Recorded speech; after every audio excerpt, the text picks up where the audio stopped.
Merci beaucoup d'avoir regardé la vidéo qui aborde les étapes pour créer votre compte OTF. Disons que vous êtes de retour sur la page d'accueil et que vous essayez de vous rendre sur votre profil que vous avez créé. Vous avez juste qu'à cliquer sur le bouton «Soumettez une demande» maintenant. Lorsque vous allez cliquer sur le bouton, vous allez voir une option qui vous permet de vous connecter en tant qu'utilisateur existant. Donc, moi, je vais cliquer sur cette option-là vu que j'ai déjà créé mon compte.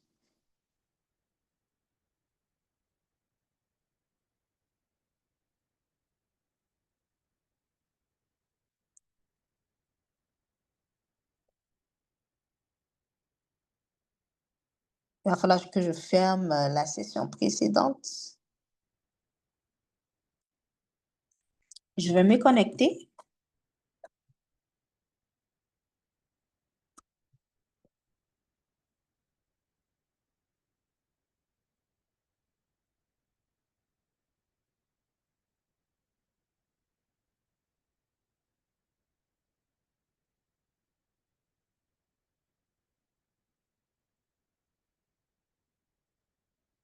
Et nous voilà de retour dans l'application, la plateforme de soumission de votre demande.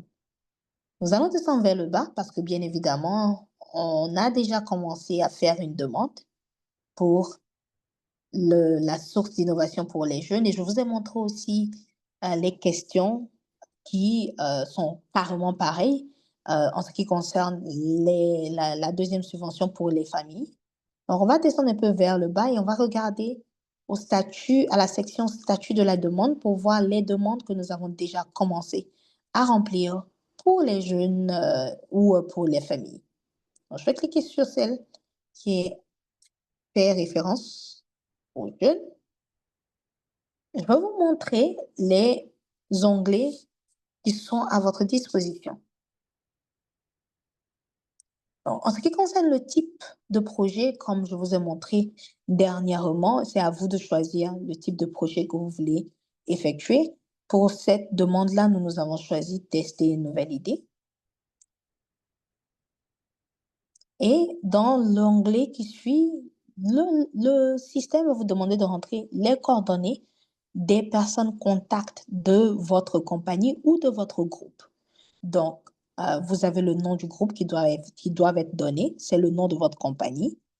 Pour ceux qui sont des groupes, pour ceux qui ont formé des groupes qui ne sont pas incorporés sur papier, vous pouvez vous donner un nom. Vous pouvez donner un nom à votre groupe et mettre ce nom-là dans cette case.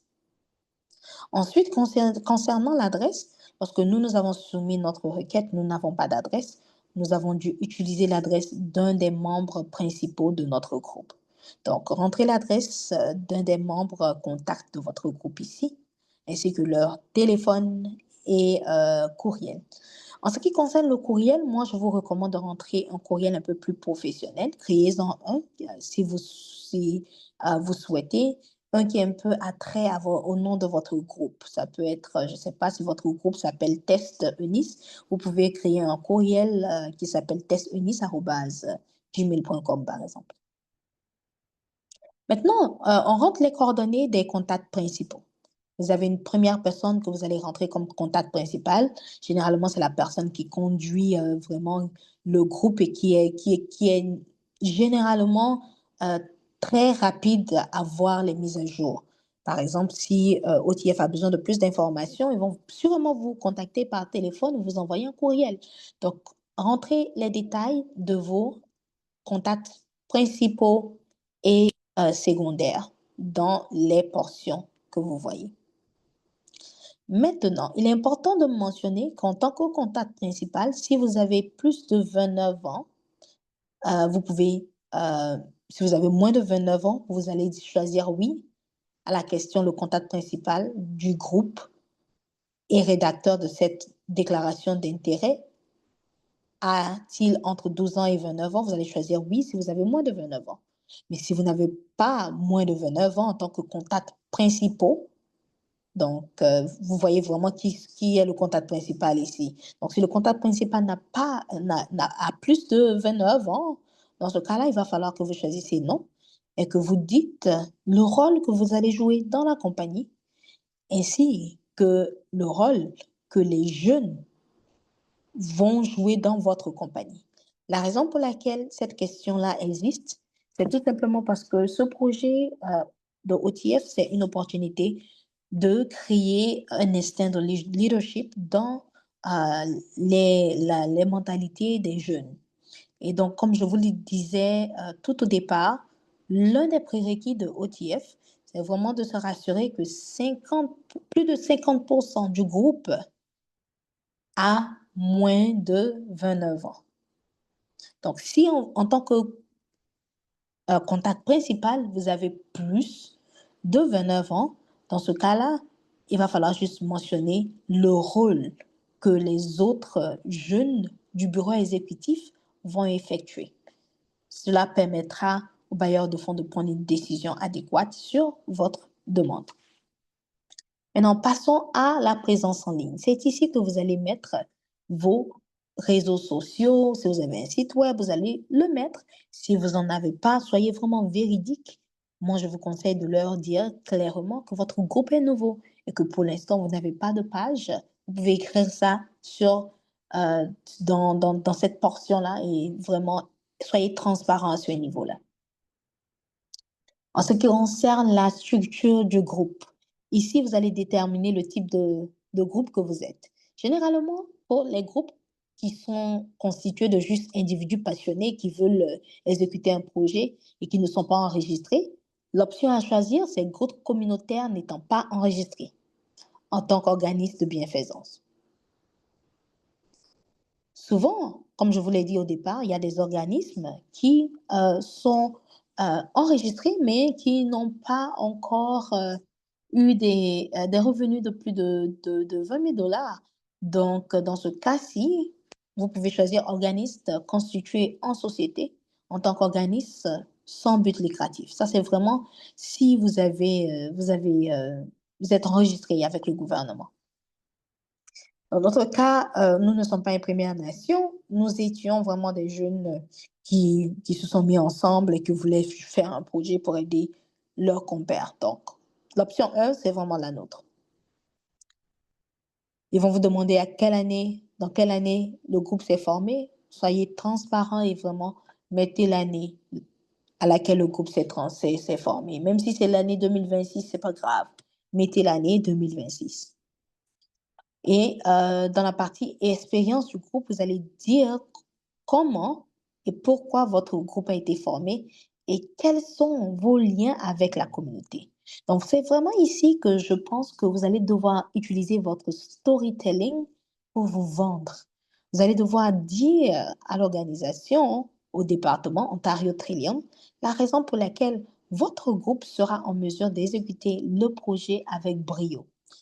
Comme j'aime bien le dire, hein, si vous donnez votre projet, si vous l'écrivez et que vous le donnez à un autre groupe, ce groupe-là sera en mesure d'exécuter le projet sans problème parce qu'ils ont le schéma, ils ont votre plan en main et ils pourront exécuter le projet. Mais laissez-moi vous dire quelque chose.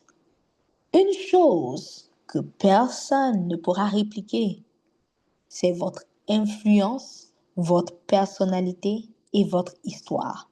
Ça, c'est irréplicable. Personne ne peut faire le même projet de la même manière. Tout simplement parce que nous voyons des choses de manière différente. Tout simplement parce que nos ressources, nos origines sont différentes. Donc, quand vous remplissez cette partie, il va falloir vraiment que vous vous vendez et que vous vous vendez très bien. Même si vous êtes un groupe qui s'est juste formé il y a de cela 2 ou 3 jours, il va falloir leur dire la raison pour laquelle vous êtes autant passionné pour ce projet-là et la raison pour laquelle vous pensez que même si on donnait votre projet à quelqu'un d'autre, il n'aura pas aussi d'impact que dans le cas où la subvention vous est donnée. Donc, n'hésitez pas vraiment de vous vendre et de vous vendre très bien dans cette partie-là. Quand vous avez fini de remplir la page, moi, je vous recommande de cliquer toujours sur Sauvegarder ébauche. Veuillez, s'il vous plaît, ne pas cliquer sur Soumettre la DI. Soumettre la DI, c'est envoyer votre demande au gouvernement directement alors que vous n'avez même pas encore fini de remplir l'application. Veuillez tout le temps sauvegarder l'ébauche jusqu'à ce que vous ayez terminé de répondre à tous les onglets qui sont tout en haut ici. Une fois que vous avez fini de répondre à tous les onglets et que vous avez revu les onglets et que tout va bien, là, vous pouvez soumettre la DI. Mais pour l'instant, vous allez toujours cliquer sur sauvegarder l'ébauche.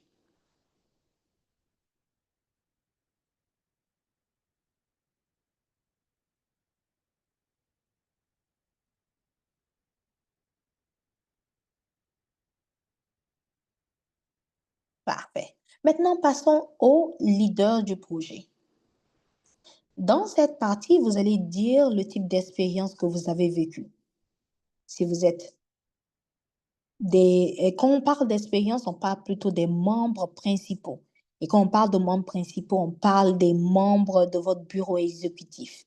Donc, vous allez dire les expériences que vous avez vécues en tant que personne, en tant que bureau exécutif. Donc, moi, nous, bien sûr, nous étions noirs, donc on était noirs, on a choisi noir. Nous étions nouveaux arrivants, on a choisi nouveau arrivants. Bien sûr, on était francophones. Mais on n'a pas choisi femme et jeune femme parce que tout simplement dans notre groupe déjà, on avait un homme qui faisait partie du groupe. Et en deuxième position, notre projet n'était pas attrait aux femmes. C'était un projet qui était ouvert à n'importe quel genre. Donc, on a préféré juste rester aux trois options que nous avons, que vous voyez là. Mais dans votre cas, ça dépend vraiment de votre vécu. En fonction de votre vécu, veuillez choisir les expériences que vous avez. J'aimerais mentionner que les expériences que vous mentionnez ici seront prises en compte parce que dans cette subvention-là, l'importance, c'est que, l'élément important, c'est que les personnes qui ont les expériences aident les jeunes qui ont les mêmes expériences. Donc, si vous choisissez un handicap et ou ont des besoins sociaux, il se peut que la personne qui vérifie ou qui analyse votre application ait une attente que quelque part vous allez aider des personnes qui ont des besoins spéciaux. Donc, prenez ça en considération lorsque vous choisissez votre vécu, vos expériences vécues. Maintenant, passons à la liste des membres de votre bureau exécutif. Dans la partie tableau des membres principaux, vous allez lister vos membres exécutifs. Encore, rappelez-vous, plus de 50% des membres de votre bureau exécutif ne doivent pas être reliés de sang. Lorsque vous allez cliquer sur le bouton Ouvrir,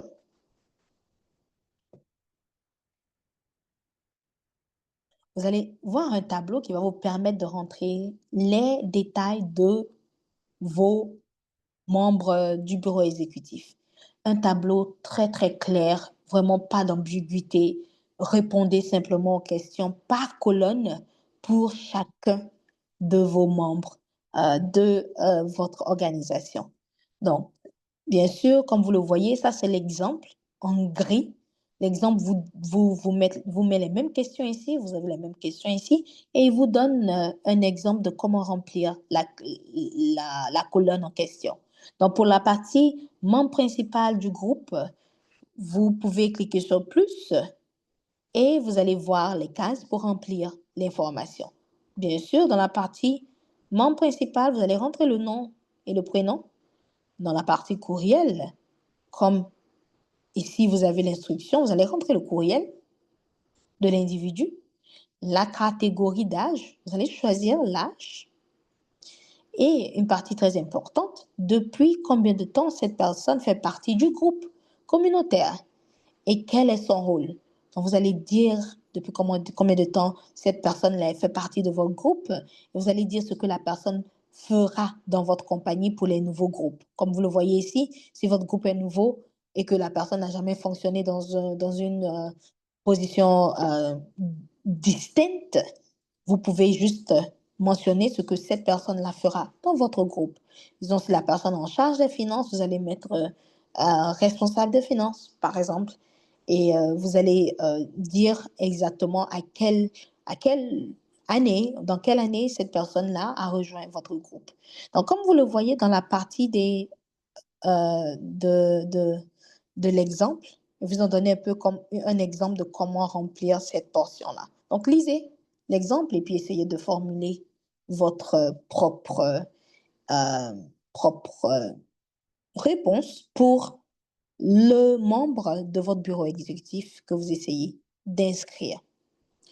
Maintenant, quand il s'agit de l'onglet dans la mesure de la colonne, pardon, dans la mesure où vous êtes à l'aise et en mesure de le faire, faites-nous part des expériences vécues et des connaissances pertinentes que cette personne apporte à ce projet. Bah, vous avez ici un exemple de comment répondre à cette question-là. Mais dans votre cas, moi, ce que je vous recommande de faire, c'est de mentionner les expériences vécues de cet individu-là qui vous aide dans le projet. Est-ce que cette personne est noire? Oui. Donc, vous allez mettre cette personne, déjà, elle est noire, elle a sûrement vécu des expériences qui permettrait à nos participants déjà de mieux connecter avec nous. Et en plus de cela, vous allez mettre ses exploits, tout ce qu'elle a effectué en tant que bénévolat ou toute autre expérience que vous avez. Finalement, la partie où vous allez mentionner si cette personne-là est reliée de sang avec vous ou pas. Si la personne que vous inscrivez est reliée de sang avec vous, dans la partie relation sans lien de dépendance, vous allez mettre non. Et quand vous allez mettre non, vous allez dire dans la case ou la colonne suivante le type de relation que vous avez. C'est-à-dire, si la personne que j'essaie d'ajouter est mon frère, je vais mettre frère. Frère, relation frère. Si la personne, par exemple, est mon cousin, je vais enlever frère, je vais mettre cousin. Donc, de cette manière-là, lorsque vous remplissez les cases, disons, le système de manière automatique va calculer et va s'assurer que vraiment plus de 50% de votre groupe est à moins de 29 ans. Du moment que plus de 50% de votre groupe a moins de 29 ans, votre demande ne sera pas, votre demande sera prise en considération.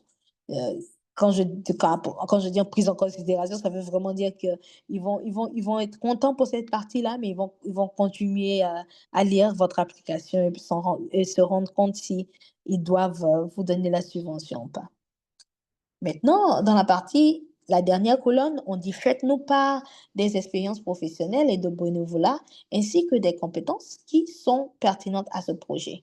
Vous avez un exemple qui vous est donné dans la case ici. Veuillez vous y référer et bien sûr, rentrer les expériences que cette personne-là a pour vous servir dans votre bureau exécutif. Si vous dites que cette personne que vous essayez d'inscrire est en charge des finances, vous pouvez mentionner ses expériences dans la gestion de fonds. Est-ce qu'elle a déjà géré de l'argent, organisé des fêtes pour vous? Et vraiment, cette personne-là a été en mesure d'utiliser ses compétences administratives pour vous aider dans le passé ou aider d'autres compagnies, que ce soit au travail ou autre. Vraiment, ça, c'est la partie où cette personne-là devra dire ses compétences. J'aimerais, avant de fermer cette page, vous rappeler que vous allez devoir remplir toute la ligne avant de sauvegarder. Si vous cliquez sur sauvegarder sans avoir rempli toute la ligne, le système ne va pas vous laisser sauvegarder. Je vais vous montrer. Comme vous le voyez, il ne me laisse pas sauvegarder parce que je n'ai pas fini de remplir toutes les lignes. Donc, moi, généralement, c'est que ce que je fais pour pouvoir sauvegarder et revenir à une page spécifique plus tard, je rentre du n'importe quoi dans toutes les cases qui ont besoin d'être sélectionnées. Et puis, je sauvegarde parce que je sais que je vais revenir plus tard pour entrer la bonne information.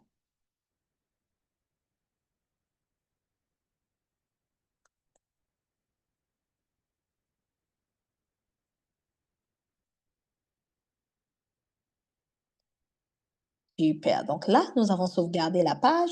On va fermer l'onglet. Et bien sûr, disons que nous avons besoin de prendre une pause, on a besoin de revenir dans 2 jours, je pourrais toujours cliquer sur ouvrir et voir les détails et faire des changements souhaités sur cette page. Mais je n'ai pas de changement à faire ici aujourd'hui. Je peux sauvegarder ou pour l'instant, vu que j'ai rien fait en tant que changement, je vais juste fermer et quitter la page. Super. Donc, nous avons parcouru les 3 premiers onglets de l'application d'innovation pour les jeunes. J'aimerais vous rappeler que les questions que vous voyez, que je vous ai montrées pour l'application pour la subvention d'innovation pour les jeunes, ces questions sont pratiquement pareilles. Ces questions sont exactement ou pratiquement les mêmes questions que la subvention d'innovation pour les familles offre. Donc, si vous êtes intéressé, que vous voulez vraiment jeter un coup d'œil pour confirmer, vous pouvez aller à l'accueil. Bon, là, on me dit que je n'ai pas sauvegardé, donc je vais faire cancel. Je vais sauvegarder, juste pour ne pas perdre mes détails.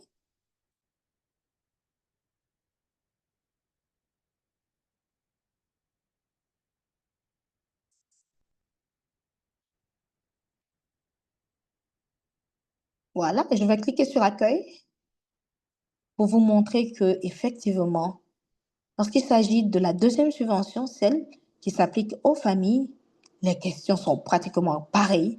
La seule différence, c'est les objectifs et les expériences vécues des, des membres du bureau exécutif ainsi que les récipiendaires de cette subvention-là. Donc, lorsque vous partez à leader du projet, comme vous le voyez ici, on ne parle plus de jeunes, hein, on parle de parents et de tuteurs. Donc, cette subvention-là, vraiment, ce sont des parents et des tuteurs qui se mettent ensemble pour soumettre un projet au gouvernement afin d'aider d'autres parents ou tuteur noir. Donc, là, c'est juste la grande différence. Mais quand vous partez à profil du groupe, c'est vraiment pareil. Vous rentrez le nom du groupe, vous rentrez présence en ligne, structure du groupe, expérience du groupe. Tout est carrément pareil. Et je vous dis, même pour les autres anglais, c'est exactement pareil. Donc, on va s'arrêter là pour aujourd'hui. Et puis, n'hésitez pas de regarder la deuxième vidéo qui va vous montrer les onglets restants pour les subventions d'innovation pour les jeunes ou pour la famille. Merci.